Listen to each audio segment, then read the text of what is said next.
Assalamualaikum warahmatullahi wabarakatuh. Berjumpa lagi ya dengan saya di channel ini. Apa kabar semuanya? Semoga selalu sehat, dilancarkan rezekinya, dimudahkan segala urusannya ya. Amin. Nah, di video kali ini saya akan berbagi informasi terbaru terkait aturan terbaru pencairan bantuan PKH untuk tahap 4 tahun 2024. Kira-kira ada aturan terbaru seperti apa ya? Maka dari itu simak terus videonya sampai selesai agar supaya tidak gagal paham dalam menyerap informasinya. Oke, langsung saja pada informasi pentingnya ya, yaitu peraturan bantuan PKH di tahun 2024. Nah, untuk para KPM PKH dimanapun kalian berada, jadi di tahun 2024 ini ada aturan terbaru ya mengenai pencairan bantuan PKH.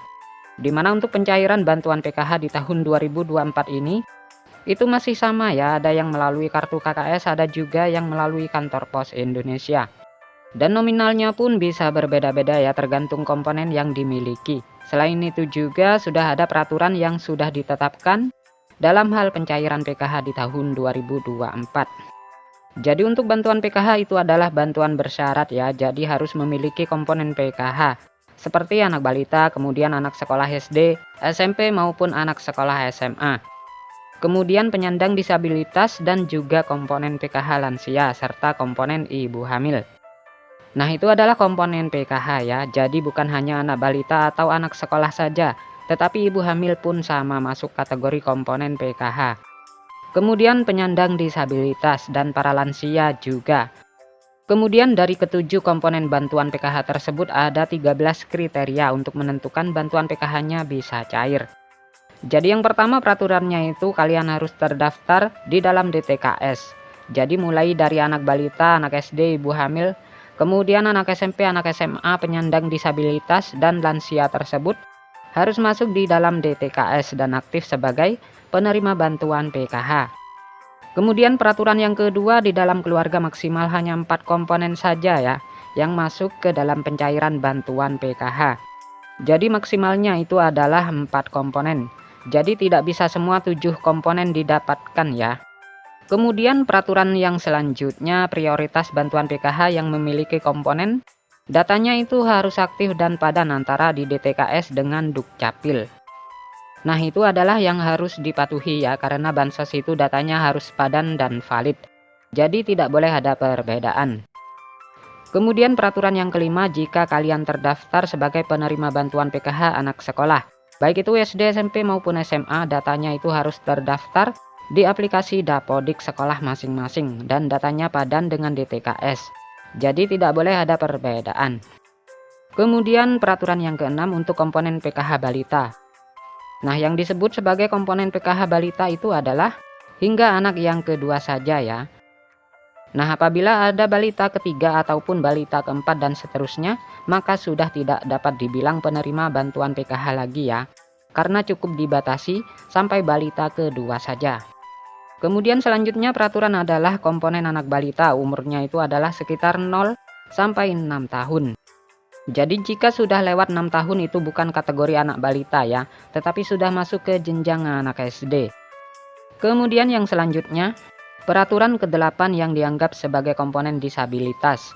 Itu hingga 4 orang saja untuk komponen disabilitas. Jadi maksimalnya itu adalah 4 orang ya yang bisa menerima bantuan PKH dalam satu keluarga. Kemudian yang selanjutnya untuk komponen lansia, peraturannya adalah yang dibilang komponen PKH lansia sama ya seperti penyandang disabilitas, yaitu maksimal 4 orang saja yang masuk dalam pencairan PKH. Jadi dalam satu keluarga maksimalnya 4 orang ya untuk penyandang disabilitas dan komponen lansia.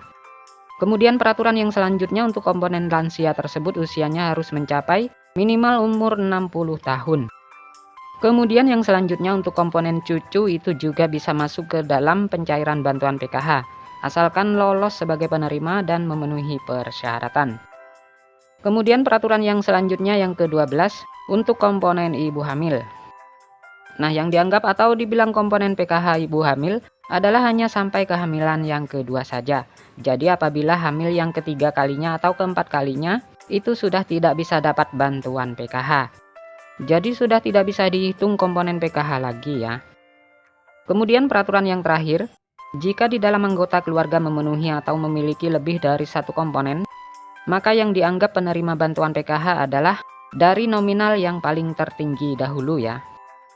Nah, misalkan ada anak penyandang disabilitas, kemudian juga memiliki anak yang normal yang bersekolah di jenjang SD. Sedangkan untuk nominal penyandang disabilitas dan anak sekolah SD, itu nominalnya berbeda ya, lebih besar penyandang disabilitas dibanding dengan komponen anak SD.